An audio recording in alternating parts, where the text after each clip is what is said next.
नमस्कार प्यारे साथियों। नीमी टेक्निकल क्लासेस के यूट्यूब परिवार में आप सभी का स्वागत है। आज मैं नीमी टेक्निकल क्लासेस के मन की बात को शेयर करना चाहता हूँ।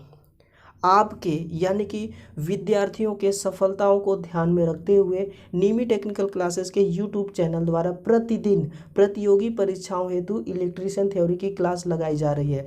जैसे कि आप सभी के पास मेरा हर एक पर डे प्रतिदिन सुबह 7 बजे आपके पास वीडियो अवेलेबल हो जाता है पर डे। ऐसा कोई भी दिन नहीं होगा कि मेरा वीडियो आपके पास नहीं जाता होगा। करेक्ट। नीमी टेक्निकल क्लासेस का पूर्णतः प्रयास है कि आपकी उम्मीदों पर खरा उतरे। आप भी हमसे उम्मीद लगाए बैठे होंगे कि मैं आपको क्वेश्चनों का सीरीज सॉल्व करा रहा हूं, यानी कि आपका इलेक्ट्रीशियन थ्योरी पूरा क्वेश्चनों के माध्यम से कंप्लीट करा रहा हूं। करेक्ट। तो आप भी हमसे कुछ ना कुछ उम्मीद बनाए रखे होंगे। तो हम चाहते हैं, नीमी टेक्निकल क्लासेस चाहती है कि आपकी उम्मीदों पर खरा उतरे। करेक्ट।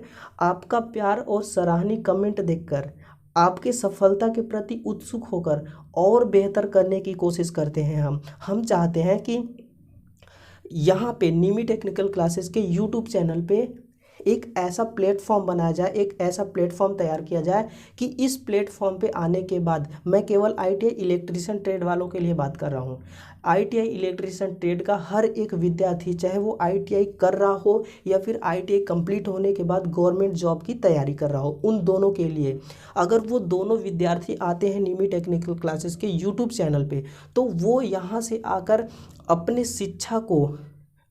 इस शिक्षा को और ज़्यादा बढ़ा सके, ज्ञान को बढ़ा सके, शिक्षा अर्जित कर सके, ज्ञान अर्जित कर सके और अपने इस शिक्षा को एक निखार दे सके, एक सही डायरेक्शन दे सके, अपने इस शिक्षा को एक लेवल तक पहुंचा सके।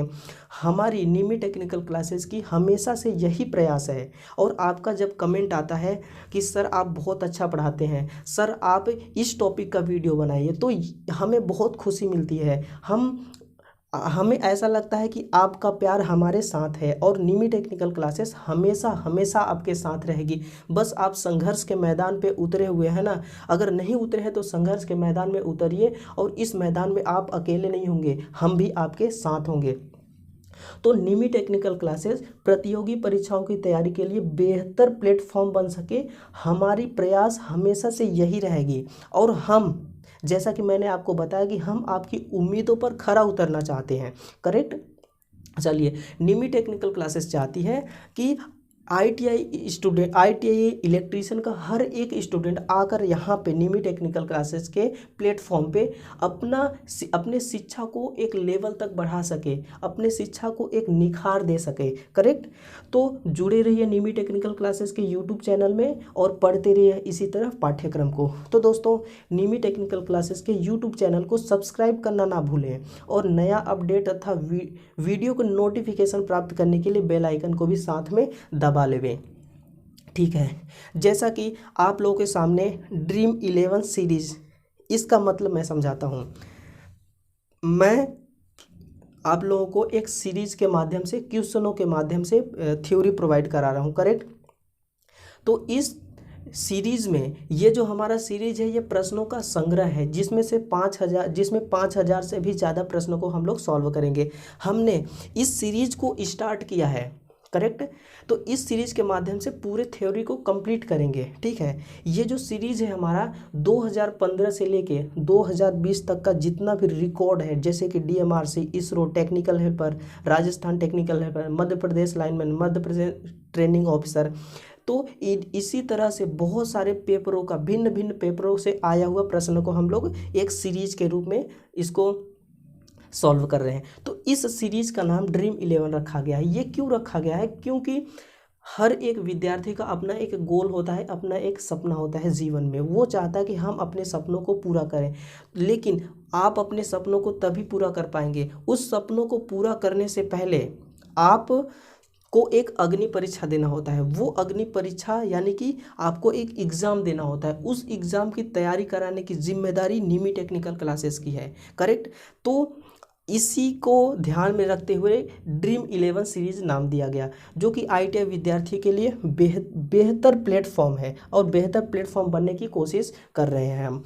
तो हम इलेक्ट्रिसिटी थ्योरी का चैप्टर नंबर 2 को आज पढ़ेंगे। चैप्टर नंबर 2 में पार्ट नंबर 1 को हमने कवर कर लिया, पार्ट नंबर 2 को आज कवर करेंगे। 1 को हमने पहले कवर कर चुका है, जिसमें हमारा यूनिट है विद्युत कार्य के लिए औजार। करेक्ट। इस विद्युत कार्य के लिए औजार को हम पढ़ने जा रहे हैं, जिसमें से 1 से लेकर 20 क्वेश्चनों को हम लोग सॉल्व कर चुके हैं। आज 21 से लेकर क्वेश्चनों को सॉल्व करेंगे। तो चलिए लेट्स गो। यह रहा आज का सबसे पहला सवाल, जो कि बहुत ही बेहतर सवाल है, बहुत ही अच्छे लेवल का सवाल है, DMRC 2020 का सवाल है। तो आप सभी लोग वीडियो को शेयर कर दीजिए, ठीक है, वीडियो को फटाफट शेयर कर दीजिए ताकि और भी स्टूडेंट हमारे साथ कनेक्ट हो सके। फिर हम अपने इस सीरीज के, इस प्रश्नों के सीरीज के सिलसिला को प्रारंभ करते हैं। तो चलिए, आज का सबसे पहला सवाल रहा हमारा, नियॉन टेस्टर का उपयोग सामान्यतः टेस्टिंग हेतु किया जाता है। नियॉन टेस्टर, इस नियॉन टेस्टर का एक और भी नाम होता है फेज टेस्टर। क्या होता है? Phase tester. तो इसका उपयोग सामान्यतः किसकी टेस्टिंग करने के लिए किया जाता है? लाइन की, बिल्कुल। लाइन की टेस्टिंग करने के लिए हम फेज टेस्टर का उपयोग करते हैं। इस फेज टेस्टर के अंदर एक लैंप लगा होता है और उस लैंप का नाम होता है नियॉन लैंप, इसलिए इसका नाम पड़ा नियॉन टेस्टर। ठीक है। अर्थिंग को टेस्टिंग करने के लिए मैगर उपयोग किया जाता है।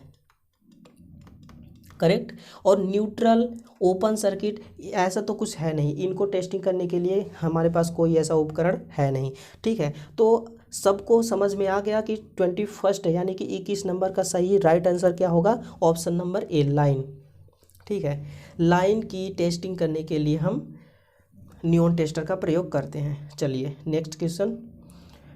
निम्न साइज के वृत्त बनाने के लिए किस उपकरण का उपयोग किया जाता है? निम्न साइज, ये देखिए, ये आपको इतना प्योर हिंदी में कन्वर्ट कर दिया गया है। निम्न साइज का मतलब हो गया छोटे। निम्न का मतलब होता है छोटा आकार। ठीक है। छोटा आकार का वृत्त बनाने के लिए, यानी कि बिल्कुल छोटा आकार का वृत्त हमें बनाना है, इस तरह से सर्कल बनाना है, तो हम किस उपकरण का उपयोग करेंगे? ठीक। तो बूंद, ड्रॉप, ओवल, अंडाकार, ए और बी दोनों।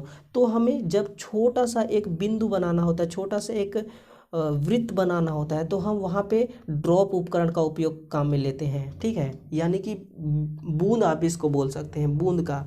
ठीक है।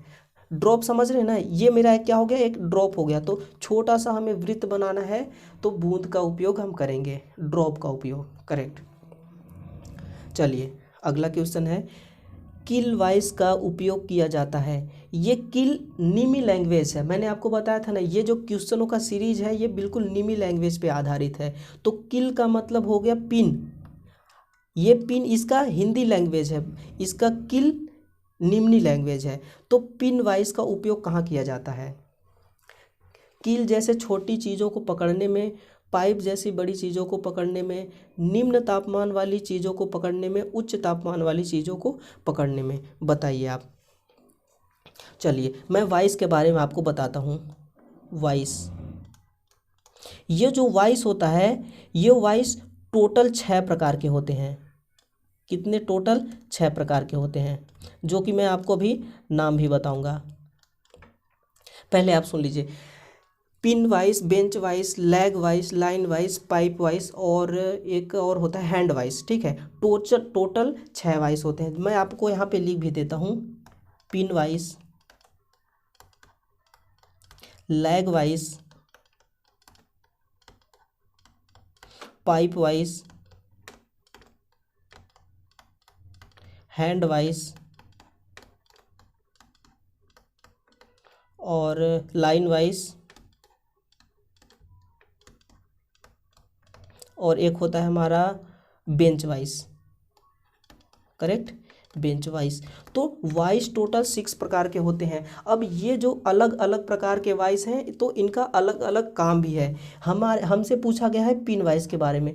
पिन वाइस का काम होता है कि छोटी से छोटी वस्तुओं को पकड़ने के लिए काम में लिया जाता है। वाइस का काम किया जाता है मजबूती से किसी वस्तु को पकड़ने के लिए हम वाइस को काम में लेते हैं। अब यहाँ पे जितने वाइस अलग अलग प्रकार के हैं तो इनका काम भी अलग अलग प्रकार का है। पिन वाइस के बारे में हमसे पूछा है तो पिन वाइस को काम में लेंगे हम छोटी यानी कि कील जैसी छोटी वस्तुओं को पकड़ने के लिए। बिल्कुल ऑप्शन नंबर ए सही होगा, कील जैसे छोटी वस्तुओं को पकड़ने के लिए हम वाइस का काम करेंगे।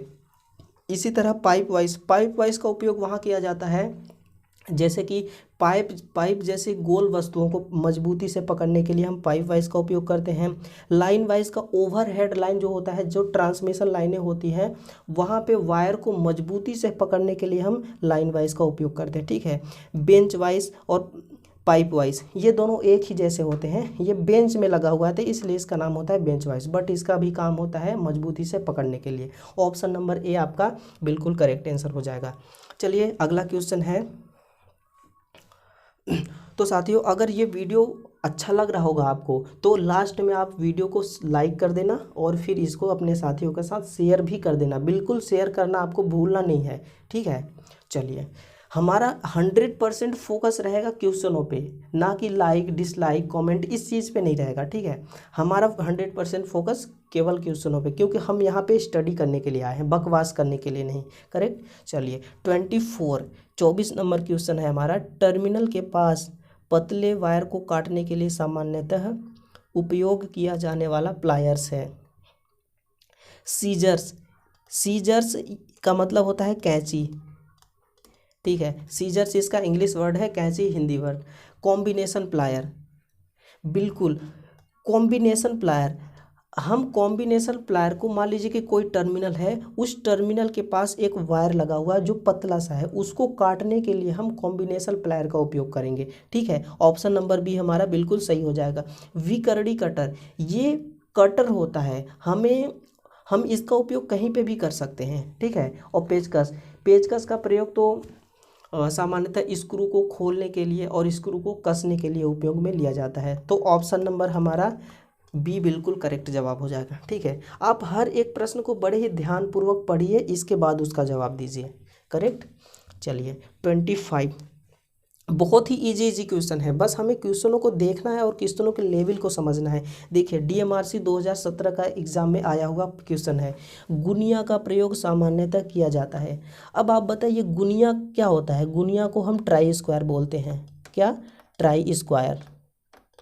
और ये जो ट्राई स्क्वायर होता है, इस ट्राई स्क्वायर का इस तरह से रूप होता है। ये 90 डिग्री एंगल को मेजरमेंट करने के लिए काम में किया जाता है। किसको? समकोण को। इसको समकोण भी बोला जाता है, राइट एंगल। कुछ भी पूछा जा सकता है आपको, समकोण भी बोला जा सकता है, राइट एंगल भी बोला जा सकता है। ट्राई स्क्वायर का उपयोग किसको मापने के लिए किया जाता है? समकोण को, राइट एंगल को। करेक्ट। अब ऑप्शन की तरफ चलते हैं। कोणों का सही मापन के लिए बिल्कुल हमें, जैसे कि कोई एक दीवार बन रहा है, ठीक है, वो दीवार बिल्कुल 90 डिग्री पे है या फिर टेढ़ा तो नहीं है, इस चीज़ की हमें टेस्टिंग करने के लिए हम ट्राई स्क्वायर का उपयोग में लेते हैं। यानी कि कोणों का सही मापन करने के लिए 90 अंश का कोण बन रहा है कि नहीं बन रहा है, इस चीज़ का मापन के लिए हम ट्राई स्क्वायर को उपयोग में करेंगे, जिसको हम गुनिया भी बोलते हैं। इसका दूसरा नाम गुनिया है। करेक्ट। चलिए बिंदु का सही मापन, लाइन का सही मापन, इनमें से ये सभी गलत हैं। Option number 26 standard wire gauge number wire के साइज को बताती है। बिल्कुल सही बात है, वायर गेज वायर के साइज को ही बताएगी। इस नंबर के संबंध में से होता है, बताइए। निम्न संख्या उच्च व्यास। ये जो SWG होता है स्टैंडर्ड वायर गेज, SWG में क्या होता है, यदि SWG का मान यदि बढ़ रहा है तो वायर के व्यास का मान यानी कि डायामीटर का मान घटता है। वायर का व्यास और स्टैंडर्ड वायर गेज ये दोनों एक दूसरे का उल्टा होते हैं। यदि वायर गेज का मान बढ़ रहा है तो डायामीटर का मान घटेगा। अब ऑप्शन में देखना है, निम्न संख्या उच्च व्यास। बिल्कुल निम्न संख्या उच्च व्यास, यानी कि स्टैंडर्ड वायर गेज का मान कम है तो वायर के व्यास का मान उच्च होगा, यानी कि ज़्यादा होगा। हमें ऑप्शन नंबर ए में ही जवाब मिल गया सही, बट हम आगे भी चल के देखते हैं। निम्न संख्या निम्न व्यास, बिल्कुल गलत। उच्च संख्या निम्न व्यास, ये भी सही है, ये भी सही है। उच्च संख्या यानी कि स्टैंडर्ड वायर गेज का मान अधिक है तो वायर के व्यास का मान निम्न होगा, कम होगा, ये भी सही है। ठीक है, ये टेक्निकल हेल्पर वाले ने ऑप्शन नंबर ए और बी को बिल्कुल सही किया है। इसमें आपको, आप इस पे देखिए, आपको इसमें कुछ भी नहीं करना है, ये आपको फ्री में नंबर मिलेगा, ये बोनस के तौर पे आपको नंबर मिल जाएगा। ऐसे क्वेश्चनों में ना बोनस में ही नंबर मिलते हैं। ठीक है, ये टेक्निकल हेल्पर 2018 का क्वेश्चन है। तो चलिए, ये ऑप्शन नंबर ए और ऑप्शन नंबर बी दोनों सही है इसका। 27, चालक के साइज को मापने हेतु प्रयोग किया जाने वाला वायर गेज के स्लॉट में वायर को डालते वक्त चालक स्लॉट में ढीला होना चाहिए, कसा होना चाहिए? ना तो ढीला ना तो कसा होना चाहिए, बिल्कुल ना तो ढीला होना चाहिए और ना ही कसा होना चाहिए। देखिए, वायर गेज जो हमारा होता है वो इस तरह का होता है, गोलाकार। इसमें स्लॉट बने होते हैं, इस तरह से इसमें स्लॉट बने होते हैं, कई सारे स्लॉट बने होते हैं। जैसे जैसे स्टैंडर्ड वायर गेज का मान बढ़ता जाता है, वायर का व्यास घटता जाता है, ऐसे। तो यदि हम इस भाग में यहाँ पे यदि वायर को डालते हैं, वायर को मापने के लिए, वायर का व्यास मापने के लिए, तो वायर कैसा होना चाहिए? ढीला होना चाहिए? बिल्कुल भी नहीं। कसा होना चाहिए? ये भी नहीं होना चाहिए। एकदम फिक्स होना चाहिए, ना ही ढीला होना चाहिए ना ही कसा होना चाहिए। इसलिए ऑप्शन नंबर सी हमारा बिल्कुल सही हो जाएगा। और वायर गेज का स्टैंडर्ड वायर गेज का प्रयोग ही किया जाता है वायर का गेज मापने के लिए। ठीक है, जो मापन करता है व्यास को, वायर के व्यास को। करेक्ट, ऑप्शन नंबर सी हमारा करेक्ट आंसर होगा। अगला क्वेश्चन की तरफ बढ़ें। चलिए, आपकी परमिशन हो तो बढ़ते हैं अगले क्वेश्चन की तरफ। चलिए, बढ़ते ही हैं। 28, समकोण के शुद्ध मापन हेतु, अब समकोण, ध्यान दीजिएगा, समकोण के शुद्ध मापन हेतु, यानी कि ये बात किसके बारे में कर रहा है? ट्राई स्क्वायर के बारे में बात कर रहा है। शुद्ध मापन हेतु सामान्यतः किस उपकरण का उपयोग किया जाता है? मध्य प्रदेश लाइनमैन 2017 का क्वेश्चन है। स्टील मापक, प्लम्ब बॉब, ये प्लम्ब बॉब होता है हमारा साहुल, क्या होता है? साहुल। ये है हमारा निम्नी लैंग्वेज और ये है हमारा हिंदी लैंग्वेज। आप यहाँ से डिफरेंस समझ लिए। प्लम्ब बॉब को साहुल बोला जाता है और साहुल आप लोगों को पता है कहाँ काम में लिया जाता है। जैसे किसी बिल्डिंग का कंस्ट्रक्शन हो रहा है, बिल्डिंग का निर्माण हो रहा है, वहाँ पे हम इसको उपयोग में लेते हैं साहुल को। राइट एंगल, बिल्कुल राइट एंगल। मैंने आपको बताया था इस ट्राई स्क्वायर को राइट एंगल, समकोण और राइट एंगल भी बोला जाता है। ठीक है, राइट एंगल। लकड़ी मापक, तो बताइए समकोण के शुद्ध मापन हेतु सामान्यतः किस उपकरण का उपयोग किया जाता है? साहुल का या फिर स्टील मापक का? बिल्कुल नहीं, स्टील मापक का उपयोग नहीं किया जाता, नहीं लकड़ी मापक का उपयोग किया जाता है। ये राइट एंगल यानी कि ट्राई स्क्वायर का उपयोग किया जाता है। ठीक है, अब देखिए, मापक यंत्र दो प्रकार के होते हैं। मापक यंत्र दो प्रकार के होते हैं। ठीक है, अब कौन कौन से होते हैं? पहला तो हो गया मेरे पास स्टील मापक यंत्र और दूसरा लकड़ी मापक यंत्र। ये स्केल की बात कर रहा है। स्केल देखिए, स्टील के भी होते हैं, लकड़ी के भी होते हैं और फाइबर के भी होते हैं। ठीक है, ये हमारा एक मापक यंत्र है और एक इलेक्ट्रीशियन के लिए प्रयोग में आने वाला ये यंत्र है, उपकरण है। करेक्ट, ठीक है। चलिए, अगला क्वेश्चन देखें, 29 नंबर का क्वेश्चन। चलिए देखते हैं 29 क्वेश्चन में क्या है। क्वेश्चन, वॉइस को चयनित किया जाता है। वॉइस का काम किया जाता है मजबूती प्रदान करने के लिए। किसके लिए? मजबूती से पकड़ने हेतु। ठीक है, तो जब हम वॉइस को चयन करते हैं तो हमें किन चीज़ों को ध्यान में रखना चाहिए? क्या जौ की यानी कि वॉइस की जो दांतें होती हैं उसकी सामग्री को देख के बिल्कुल नहीं, हमें इससे क्या लेना देना है। वॉइस की यानी कि जौ की सामग्री किस चीज़ से बनी है इससे हमें कोई लेना देना नहीं है। जौ का वजन कितना भी वजन हो, क्या हमें कंधे पे उठा के थोड़ी चलना है उससे।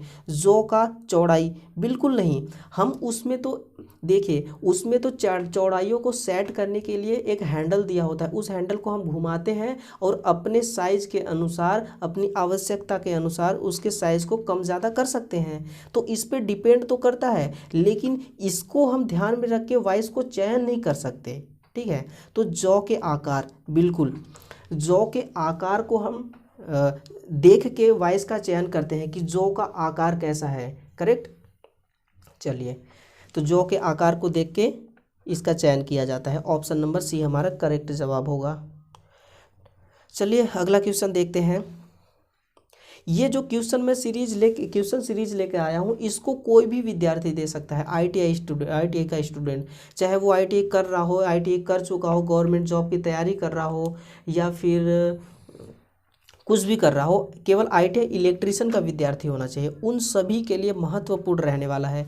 ये जो क्वेश्चन सीरीज है ना, ये आईटीआई वालों के लिए, आईटीआई जो विद्यार्थी फिलहाल में अभी आईटीआई कर रहे हैं उनके लिए 80% इम्पोर्टेंट रहने वाला है, और जो गवर्नमेंट जॉब की तैयारी कर रहे हैं, ठीक है, उनके लिए तो बिल्कुल 100% महत्वपूर्ण रहने वाला है। ठीक है, तो आप इस चीज़ को ध्यान से देख लीजिए।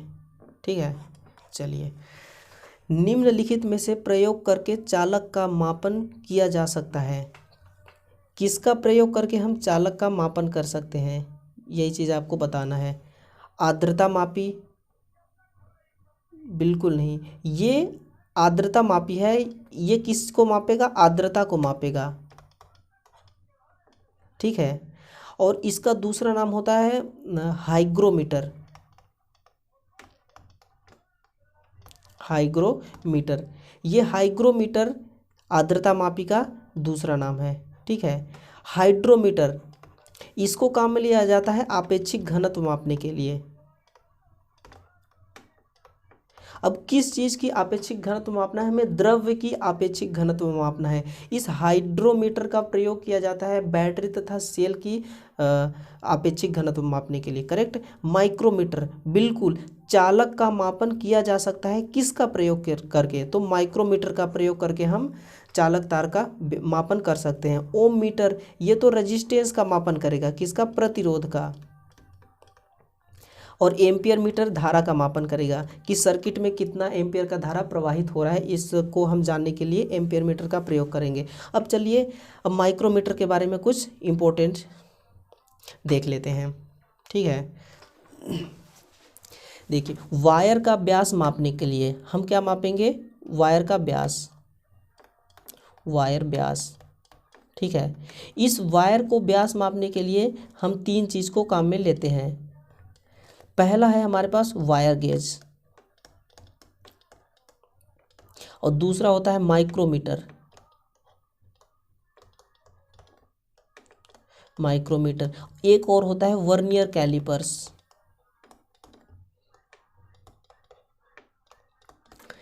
ये तीनों के तीनों उपकरण वायर का व्यास मापने के लिए हम काम में लेते हैं। यहाँ तक आपको पता चल गया। वायर गेज जो होता है ये वायर को SWG में मापता है, और इसका माप सीमा होता है 0 से 36 SWG, यानी कि 0 से 36 स्टैंडर्ड वायर गेज तक के चालक का व्यास मापने के लिए वायर गेज को हम काम में लेते हैं। अब बात करते हैं माइक्रोमीटर और वर्नियर कैलिपर्स की। जिस चालक का व्यास मापने के लिए वर्नियर कैलिपर्स का उपयोग करते हैं, तो उससे भी पतले तार का व्यास मापने के लिए हम माइक्रोमीटर का प्रयोग करेंगे। करेक्ट, अब माइक्रोमीटर का अल्पतमांक कितना होता है, इसका अल्पतमांक होता है 0.01 mm। अगर इंच में बात करें तो 0.001 इंच होता है।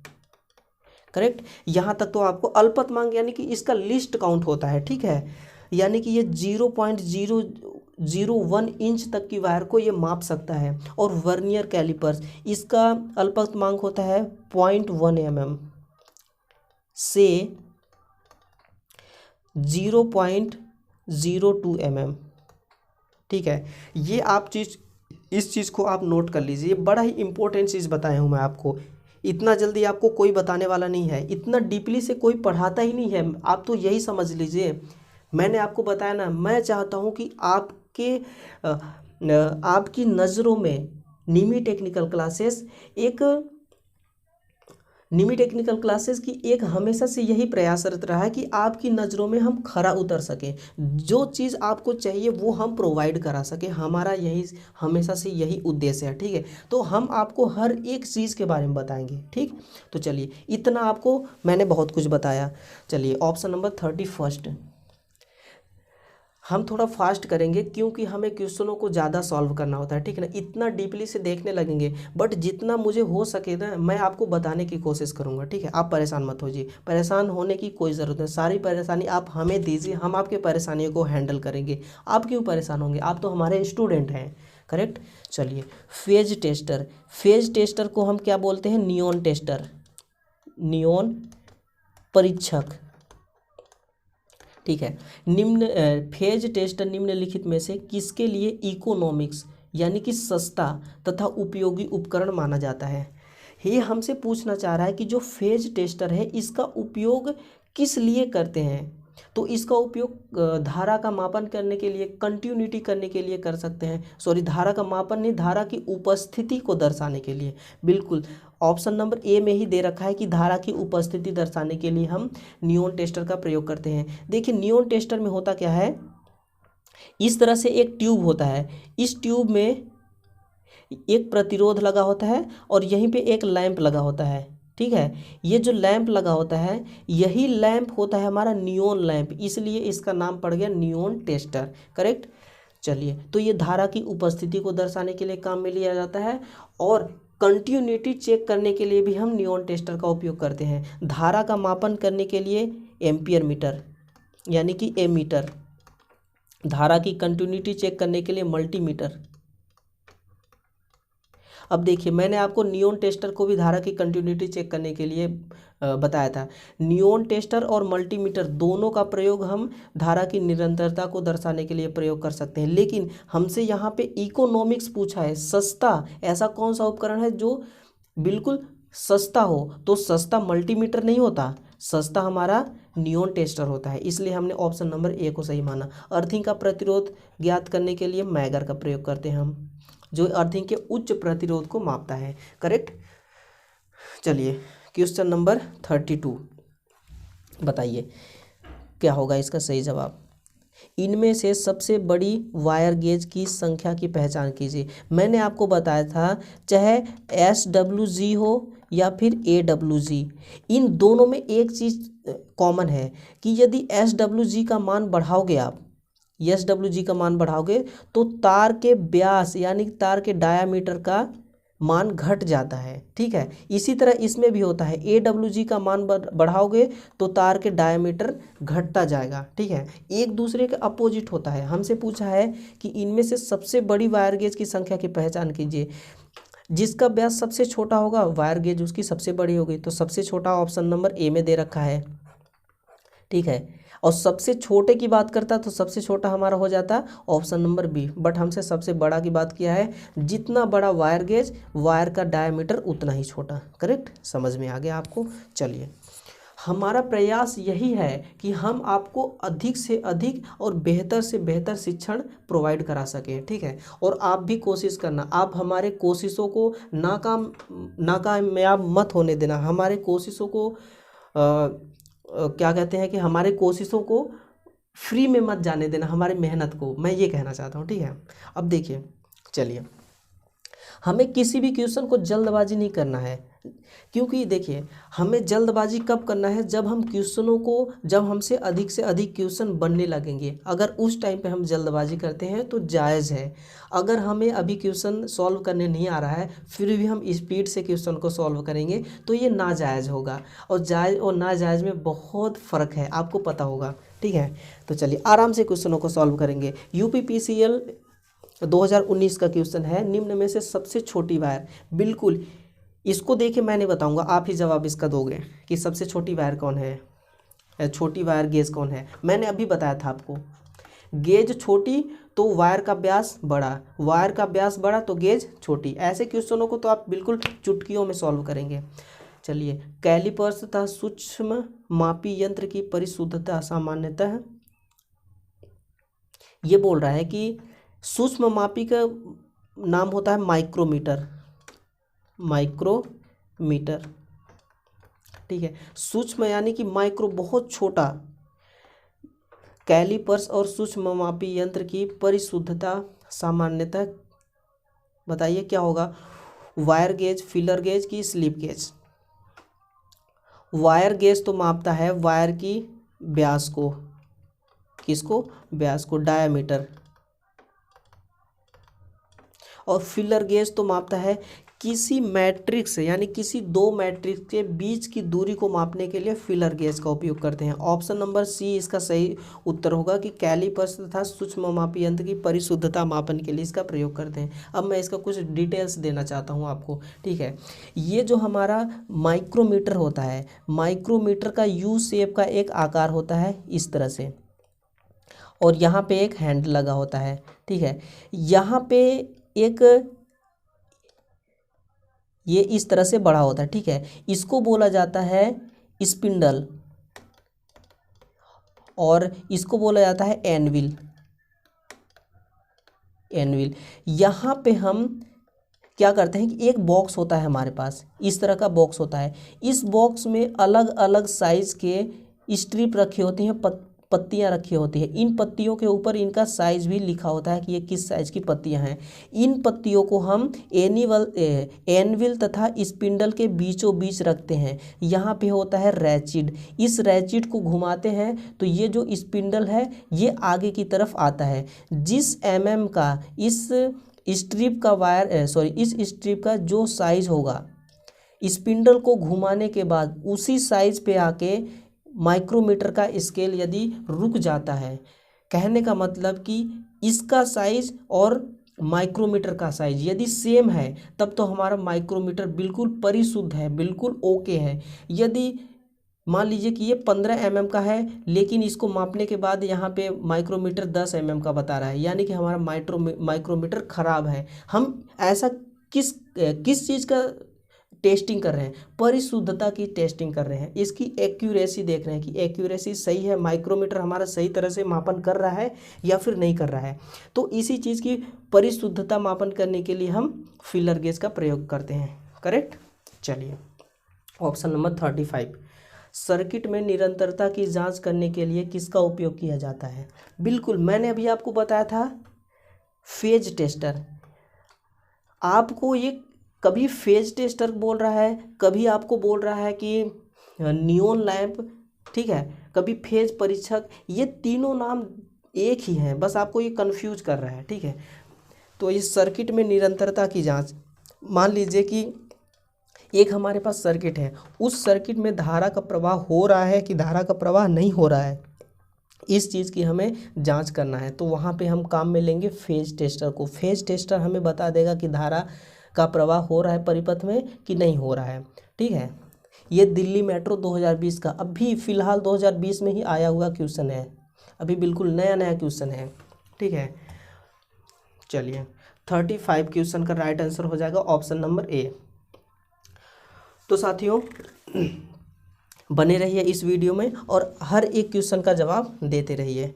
चलिए, और कमेंट बॉक्स में जवाब देते रहिएगा। मैं हर एक वीडियो का कमेंट चेक करता हूं। अगर आपका कोई डिमांड हो तो अपने डिमांड को भी आप हमें पेश करिए, हम आपके डिमांड को पूरा करेंगे और पूरा करने की कोशिश करेंगे, ठीक है। चलिए, हर एक विद्यार्थी के डिमांड को पूरा किया जाएगा, ऐसा कुछ नहीं। हमारे लिए हर एक विद्यार्थी इम्पोर्टेंट है, हर एक विद्यार्थियों के लिए ये चैनल खुला है, किसी प्रॉपर एक पर्सन के लिए नहीं, ओके। चलिए, तो 36 नंबर का क्वेश्चन रहा, 5 एम्पियर की धारा रेंगने के लिए।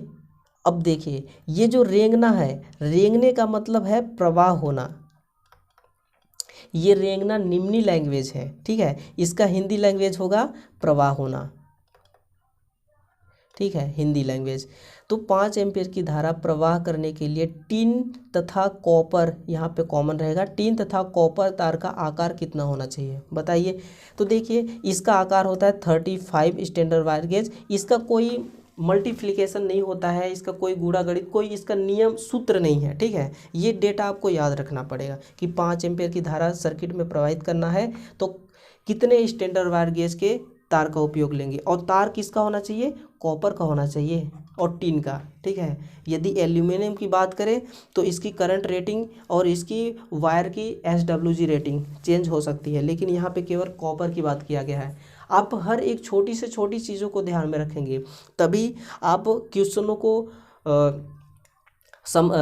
को सॉल्व कर पाएंगे और आप अपनी एक्यूरेसी को बढ़ा पाएंगे। आप अगर छोटी से छोटी चीज़ों को ध्यान नहीं देंगे तो आपकी एक्यूरेसी नहीं सुधर पाएगी, इम्प्रूव नहीं हो पाएगी, ठीक है। चलिए आगे बढ़ते हैं। क्वेश्चन नंबर 37, नरम धातु यानी कि मृदु लोहा नरम धातु होने के कारण विकृति का मतलब होगा टूटना। नरम धातु होने के कारण विकृति हो जाने से स्टैंडर्ड वायर गेज का उपयोग करके किस धातु की वायर का मापन नहीं किया जा सकता। क्वेश्चन बोल रहा है कि एक ऐसा धातु है, ठीक है, इसका उपयोग मेटल लोहा नहीं धातु होगा, मृदु धातु।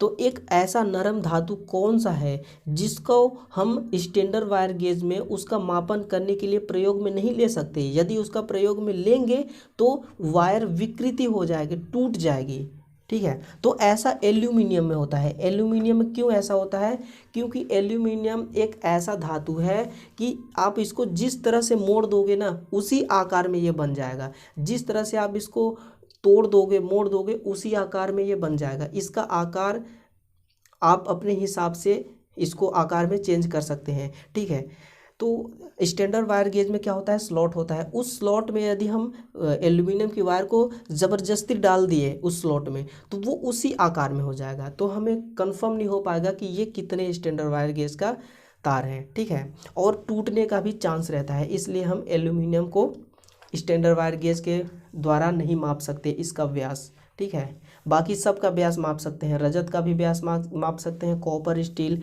नाइक्रोम सब का व्यास माप सकते हैं, लेकिन एल्यूमिनियम का नहीं माप सकते। आप इस चीज़ को ध्यान देना। नेक्स्ट क्वेश्चन, वायरों से कुचालक को हटाने के लिए, ध्यान देना, कुचालक का मतलब क्या हो गया, इंसुलेशन। इंसुलेशन को हटाने के लिए निम्न में से उपयोगित प्लायर्स है, कौन सा प्लास है वायर के इंसुलेशन को। वायर होता है उसका ऊपर PVC का इंसुलेशन होता है। जब भी हमें कनेक्शन करना होता है तो पहले हम इंसुलेशन को हटाते हैं, तो किस उपकरण के द्वारा उस इंसुलेशन को हटाएंगे बताइए आप। 38 का, तो इसका हम साइड कटिंग प्लायर का उपयोग करते हैं। अब यहाँ पे साइड कटिंग प्लायर का तो कोई नामो निशान नहीं है, फिर तो आपके साथ देखिए बहुत धोखाधड़ी हो रहा है, ठीक है, बट कोई बात नहीं। ऑप्शन नंबर ए हमें बता रहा है साइड कटिंग प्लायर। साइड को आप क्या बोलते हैं, किनारा, ठीक है। किनारा यानी कि साइड, दोनों एक ही बात हो गई ना। किनारा इसका प्योर हिंदी लैंग्वेज है, करेक्ट। तो किनारा यानी कि साइड कटिंग प्लायर का हम उपयोग करेंगे वायर के ऊपर का इंसुलेशन हटाने के लिए। बट मैं ये जो MPP KVVCL Madhya Pradesh power corporation विद्युत विकल्प लिमिटेड कंपनी है जो लाइनमैन असिस्टेंट के लिए जो पोस्ट आई है, इसमें जो वैकेंसी आई थी उसका ये क्वेश्चन है। और ये जो ऑप्शन दे रखा है ना, ये ऑप्शन से मैं सेटिस्फाई नहीं हूँ। क्यों, क्योंकि वायर के ऊपर का कुचालक हटाने के लिए ना वायर स्ट्रिपर का प्रयोग किया जाता है, वायर स्ट्रिपर का। यदि ये वायर स्ट्रिपर ऑप्शन में नहीं है इसलिए हम साइड कटिंग प्लायर को सही मान रहे हैं। और ये मध्य प्रदेश पावर कारपोरेशन वालों ने भी साइड कटिंग प्लायर को ही सही माना है, इसलिए हम भी इसी को सही मानेंगे, ठीक है। बट इसका राइट आंसर होना चाहिए वायर स्ट्रिपर। ये स्ट्रिपर बना ही इसलिए होता है, करेक्ट। चलिए आज का 39 क्वेश्चन, रेती यानी कि फाइल किस चीज़ का बना होता है। दिल्ली मेट्रो 2019 का आया हुआ क्वेश्चन है। हाई कार्बन स्टील की या फिर मृदु इस्पात, ढलवा लोहा, पिटवा लोहा किस चीज़ का बना होता है। ये तो बना होता है, देखिए दोस्तों, फाइल का काम करते हैं किसी वस्तु को किसी धातु को छीलने के लिए या फिर उसको चिकनाई करने के लिए, ठीक है। चिकनी करने के लिए हम रेती का उपयोग करते हैं। रेती ऐसे धातुओं का बना होना चाहिए कि ये खुद ना घिसकर दूसरे धातुओं को घिस सके, ऐसे धातु का ये बना होना चाहिए। तो वो धातु है हाई कार्बन स्टील। इसमें कार्बन की मात्रा कितनी होती है? इसमें कार्बन की मात्रा हाई होती है और स्टील की मात्रा लो होती है। यदि किसी पदार्थ में अब आप कार्बन की मात्रा को बढ़ाएंगे तो हार्डनेस बढ़ता है। जितना कार्बन की मात्रा को बढ़ाते जाएंगे उतना ही वो धातु कठोर होता जाता है। और हमें रेती ऐसे ही धातु का प्रयोग करना चाहिए बनाने के लिए जिसका जो कठोर हो, जो धातु कठोर हो, उसी का प्रयोग करते हैं रेती बनाने के लिए। तो हाई कार्बन स्पीड इसका हाई कार्बन स्टील इसका सही जवाब हो जाएगा। अब बात कर लेते हैं इस ढलवा लोहा के बारे में। ध्यान से सुनना, ये जो ढलवा लोहा होता है ना, एक भट्ठी होती है जिसका नाम होता है क्यूपोला। आप लोगों ने वात्या भट्ठी सुना होगा, तो वात्या भट्ठी में ढलवा लोहा को पिघलाकर बनाया जाता है। और ढलवा लोहा का आकार की बात करें हम तो ये धूसर आकार का होता है। कैसा? धूसर रंग का होता है। इसमें 95% लोहा होता है और बाकी कार्बन और सिलिकॉन होते हैं इसमें। अब कितना परसेंट कार्बन है, कितना परसेंट सिलिकॉन होते हैं ये तो नहीं पता, लेकिन 95% इसमें लोहा होता है, बाकी कार्बन और सिलिकॉन होते हैं 5%। रंग होता है इसका धूसर। वात्या भट्ठी या क्यूपोला नामक भट्ठी में इसको गलाकर ढलवा लोहा को बनाया जाता है। ठीक है। और इस ढलवा लोहा का दूसरा नाम होता है कच्चा लोहा। ठीक है। और पिटवा लोहा को भी थोड़ा देख ले। पिटवा लोहा ये जो लोहा का सबसे शुद्धतम रूप है। क्या है? लोहा का सबसे शुद्धतम रूप, यानी कि ये प्योर लोहा माना जाता है पिटवा लोहा का। करेक्ट। चलिए ऑप्शन नंबर 40 जो कि आज का सबसे लास्ट क्वेश्चन रहने वाला है हमारा। रिंग गेज का प्रयोग सामान्यतः कहाँ किया जाता है? रिंग गेज, रिंग किस आकार का होता है? गोलाकार का। तो इस गेज का प्रयोग कहाँ करेंगे? ये एक ऐसा गेज है जहाँ पे हमें किसी बेलनाकार वस्तु की बाहरी व्यास का मापन करना होता है, वहाँ पे हम रिंग गेज का प्रयोग में करते हैं। ठीक है, प्रयोग लेते हैं। अब चूड़ीदार भाग की बाहरी वस्तु को मापने के लिए हम किसका उपयोग करेंगे? तो हम थ्रेड रिंग गेज, किसका? थ्रेड रिंग गेज का प्रयोग करेंगे हम चूड़ीदार भाग की बाहरी व्यास मापने के लिए। और तार का व्यास मापने के लिए हम करेंगे स्टैंडर्ड वायर गेज। ठीक है, लेकिन हमारा राइट आंसर होगा option number A, ring gauge का उपयोग यहाँ किया जाता है। तो भाइयों आज का हमारा क्वेश्चन यहीं तक है। हमने 20 क्वेश्चनों को बड़े ही अच्छे तरीके से सॉल्व कर लिया, बहुत ही बेहतर तरीके से सॉल्व किए हैं।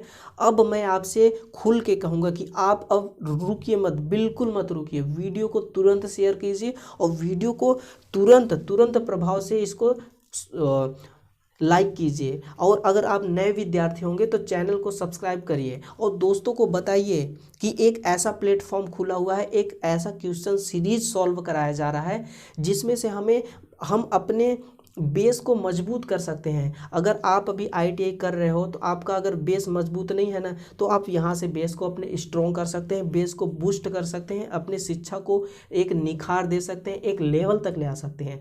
और यदि आप निमी टेक्निकल क्लासेस चैनल को सब्सक्राइब नहीं किए हैं तो सब्सक्राइब कर लीजिए, साथ ही बेल आइकन को भी प्रेस कर लीजिए। तो चलिए दोस्तों, आज का सफ़र हमारा और आपका यहीं तक है। तब तक के लिए अलविदा। अब हमारी और आपकी मुलाकात होगी नेक्स्ट वीडियो में, यानी कि नेक्स्ट डे। तब तक के लिए थैंक यू। ओके।